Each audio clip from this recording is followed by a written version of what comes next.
Ilmar Tuaridwita Bernadia Moi, perwakilan dari kelompok 3. Di sini saya akan menjadi pembicara pertama, sekaligus saya akan membahas mengenai teks kronologis dan teks tak kronologis.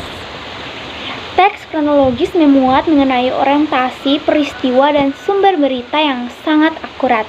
Sedangkan teks tak kronologis memang memuat orientasi, peristiwa, dan sumber berita, namun belum tentu kebenarannya dapat dibuktikan. Selanjutnya, teks kronologis memuat yang pertama yaitu faktual, di mana peristiwa yang disampaikan dapat dibuktikan kebenarannya. Sedangkan teks tak kronologis belum tentu dapat dibuktikan kebenarannya. Yang kedua yaitu aktual. Nah, teks kronologis biasanya membahas mengenai peristiwa yang sedang hangat-hangatnya dibicarakan oleh masyarakat. Sedangkan teks tak kronologis bisa juga memuat berita-berita yang sudah dibicarakan pada tahun-tahun sebelumnya. Yang berikut yaitu seimbang. Teks kronologis tidak pernah memihak pada siapapun, sedangkan teks tak kronologis biasanya memihak pada orang yang menurut mereka adalah benar. Yang berikut yaitu peristiwa penting. Teks kronologis biasanya membahas mengenai berita yang memang dibutuhkan oleh masyarakat, sedangkan berita teks tak kronologis biasa memuat berita-berita yang sebenarnya tidak dibutuhkan oleh masyarakat sendiri. Teks kronologis biasanya memuat tentang 5W plus 1H, di mana berita-beritanya sangat lengkap dan dapat dipercayai, sedangkan teks tak kronologis memberitakan secara jelas. Yang berikut teks kronologis tentunya sangat-sangat jelas dan juga menarik, di mana dapat menarik perhatian dari masyarakat mengenai berita-berita yang disampaikan. Nah, sedangkan teks tak kronologis biasanya memuat berita-berita yang mengandung kata-kata yang susah dimengerti oleh masyarakat dan juga tidak menarik perhatian dari masyarakat. Sekian pembahasan yang saya bisa bagikan kepada teman-teman dan akan dilanjutkan oleh teman saya berikutnya. Kenalkan, nama saya Paulina Erlin Hurin, mahasiswa Prodi Pendidikan Guru Sekolah Dasar, kelas B semester 5. Di sini saya akan membawakan materi berkaitan dengan keterampilan menyimak dan keterampilan berbicara. Menyimak dan keterampilan berbicara merupakan dua keterampilan yang dikategorikan dalam keterampilan berbahasa lisan. Kedua keterampilan tersebut memiliki sifat yang berbeda, yaitu keterampilan menyimak merupakan keterampilan yang bersifat aktif-reseptif, sedangkan keterampilan berbicara bersifat aktif-produktif. Kedua keterampilan ini sama-sama merupakan keterampilan berbahasa lisan. Dalam kurikulum 2013 terdapat keterampilan lisan dan keterampilan tulis. Oleh sebab itu, kita sebagai calon guru harus mampu menerjemahkan bahwa keterampilan lisan itu berkaitan dengan keterampilan menyimak dan keterampilan berbicara. Sedangkan keterampilan berbahasa tulis itu berkaitan dengan keterampilan membaca dan keterampilan menulis. Keterampilan berbahasa lisan bersifat spiral, yang artinya materi yang diajarkan harus dimulai dari hal yang lebih mudah ke hal yang lebih sulit, atau dari hal yang lebih sederhana ke hal-hal yang lebih kompleks. Kauldan dalam tarikan mengemukakan bahwa ada 5 cara mempertajam daya simak. Yang pertama, simak ulang. Yang kedua, mengidentifikasi kata kunci. Yang ketiga, memparafrase. Yang keempat, merangkum bahan simakan. Dan yang kelima, menjawab pertanyaan. Pembelajaran berbahasa lisan dalam KTSP atau Kurikulum Satuan Pendidikan 2006 ada 12, yaitu 1. Bertelepon, 2. Memberi petunjuk, 3. Menyelesaikan cerita, 4. Berbalas pantun. 5. Dramatisasi kreatif. 6. Mendengarkan pengumuman. 7. Mendengarkan penjelasan narasumber. 8. Berpidato. 9. Menanggapi persoalan. 10. Membaca puisi, dan ke-11 melaporkan isi buku. Kemudian kita sebagai calon guru harus sudah memahami tentang apa itu keterampilan berbahasa lisan dan apa itu keterampilan berbahasa tulis. Dengan demikian, kita sebagai calon guru harus sudah mempersiapkan diri sedini mungkin agar kelak kita bisa menjadi calon guru yang profesional. Sekian dari saya, terima kasih.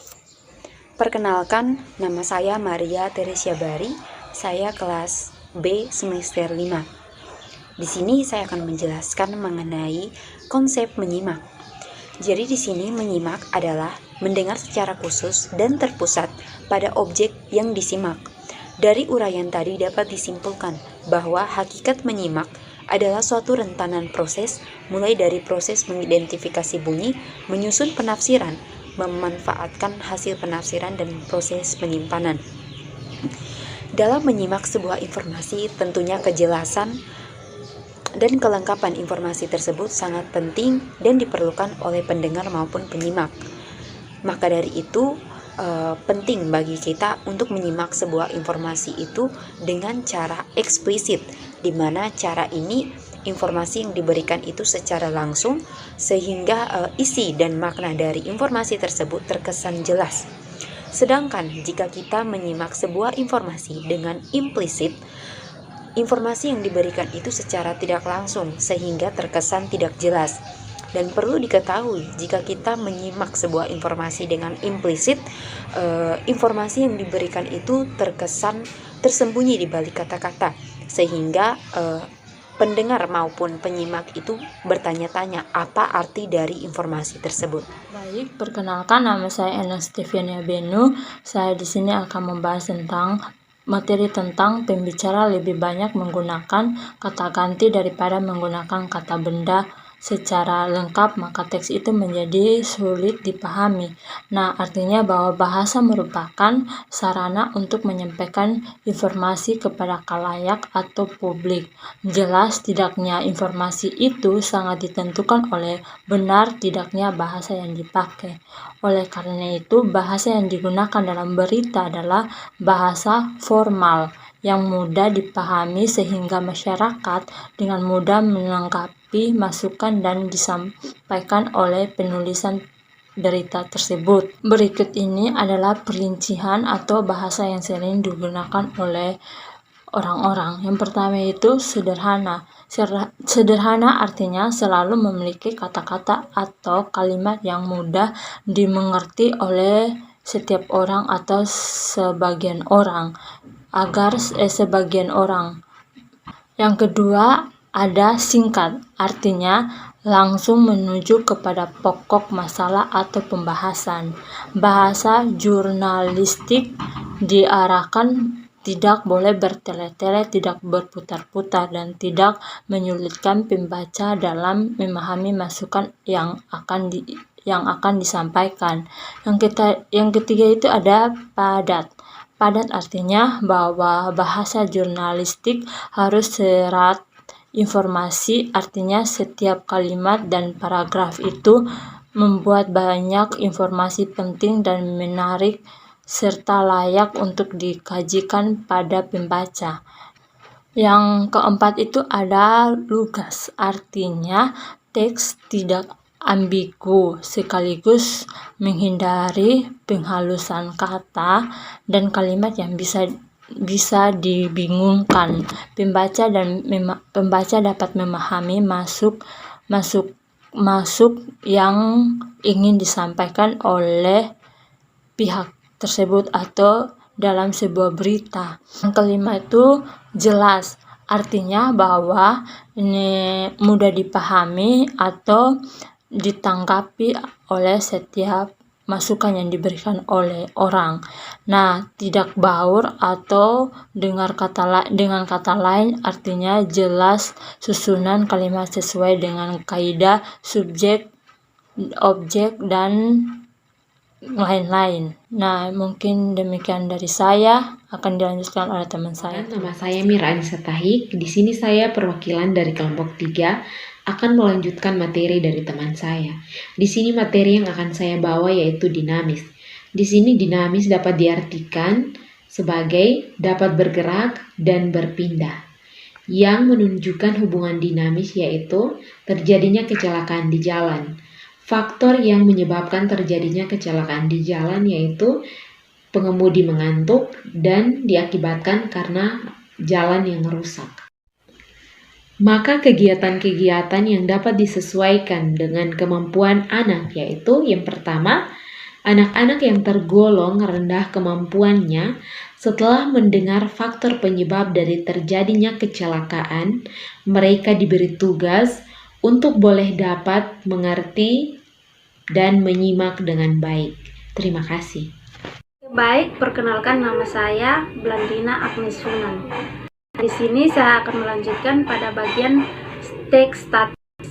Teks statis yaitu teks yang tidak dapat berubah, yang menunjukkan hubungan statis, misalnya bentuk-bentuk geometri lebih sulit dijangkau daripada yang mengandung hubungan dinamis.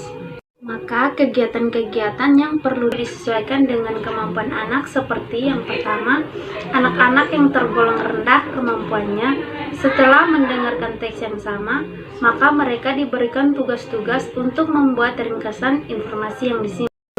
Yang kedua, anak-anak yang paling rendah kemampuan menyimaknya setelah menyimak tahap pertama, kepada mereka diberikan tugas untuk menyebutkan jumlah pembicaraan yang terdapat dalam wacana. Yang ketiga, anak-anak yang paling rendah kemampuan mendengar menyimak untuk mendengarkan berulang-ulang wacana yang dijadikan materi pembelajaran. Yang keempat, setelah menyimak yang pertama, anak-anak yang tergolong lemah diberikan daftar kata-kata dan frasa-frasa kunci dengan menggunakan kamus kecil yang disiapkan anak-anak sendiri. Terima kasih. Saya Agnes Deborah Banamtuan, saya akan mempresentasikan materi tentang wawancara. Wawancara adalah kegiatan tanya jawab antara dua orang atau lebih dengan tujuan mencari atau menggali informasi. Dalam kegiatan wawancara ini melibatkan pihak pewawancara dan narasumber. Pewawancara adalah orang yang menanyakan dalam kegiatan wawancara, sedangkan narasumber adalah orang yang diminta keterangan atau informasi dalam kegiatan wawancara. Nah, ada beberapa hal yang perlu dipersiapkan sebelum melakukan kegiatan wawancara. Yang pertama, membuat janji dan meminta kesediaan dari narasumber untuk diwawancarai. Yang bagian kedua, menunjukkan kesan sopan dan baik kepada narasumber dengan datang tepat waktu serta berpakaian yang rapi dan sopan. Yang ketiga, mempersiapkan daftar pertanyaan sesuai dengan tema wawancara. Yang keempat, menguasai pertanyaan yang telah dipersiapkan. Adapun juga beberapa hal yang perlu diperhatikan saat melakukan kegiatan wawancara, yaitu memperkenalkan diri sebelum melakukan wawancara. Yang kedua, menyampaikan tujuan wawancara. Yang ketiga, membawa buku tulis, alat tulis, atau alat perekam. Yang keempat, mendengarkan informasi dari narasumber dengan penuh perhatian. Yang kelima, menghindari menghela pembicara narasumber. Yang keenam, menghindari meminta pengulangan jawaban dari narasumber. Kemudian ada beberapa hal juga yang perlu diperhatikan setelah melakukan wawancara, yaitu yang pertama, memohon diri untuk meninggalkan tempat wawancara dengan sopan. Yang kedua, mengucapkan terima kasih atas waktu dan kesediaan narasumber. Yang ketiga, menyampaikan permohonan maaf apabila ada kata atau sikap yang kurang berkenan dengan hati narasumber. Nah, adapun tahap-tahap dalam melakukan wawancara, yaitu yang pertama, menentukan tema, yang kedua, menentukan narasumber, dan yang ketiga, menuliskan daftar pertanyaan berdasarkan tema dengan menggunakan kata tanya. Yang keempat, menuliskan hasil wawancara dengan kosakata baku dan kalimat efektif.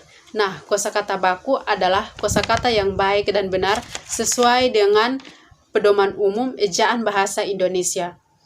Nah, syarat kalimat efektif ada 2, yaitu yang pertama, secara tepat memiliki pikiran pembicara, dan yang kedua yaitu mengemukakan pemahaman yang sama tepatnya antara pikiran pendengar dan pembaca. Sekian dan terima kasih. Baik, perkenalkan, nama saya Inasensia Seran. Di sini saya ingin melanjutkan penjelasan dari teman saya.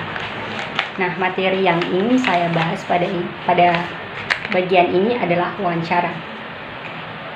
Yang pertama, bentuk kalimat tanya. Yang dimaksud dengan kalimat tanya yaitu suatu kalimat yang mengandung pertanyaan yang diajukan oleh seseorang kepada orang lain. Nah, bentuk kalimat tanya itu ada kata apa, siapa, kapan, di mana, mengapa, bagaimana, dan berapa. Nah, dalam suatu wawancara, biasanya seseorang menggunakan kata tanya berupa 5W tambah 1H. Lalu yang berikut ada bentuk wawancara. Nah, bentuk wawancara itu dibedakan menjadi 7 bagian, yaitu yang pertama adalah wawancara berita. Nah, wawancara berita ini biasanya dimaksudkan untuk mencari bahan dalam membuat sebuah berita. Lalu yang kedua ada wawancara telepon. Nah, wawancara telepon merupakan salah satu bentuk wawancara yang dilakukan melalui telepon. Yang ketiga ada wawancara pribadi. Wawancara pribadi ini bertujuan untuk memperoleh data tentang pribadi atau pemikiran seseorang. Lalu yang kelima ada wawancara dengan banyak orang. Yang keenam ada wawancara dadakan atau mendesak.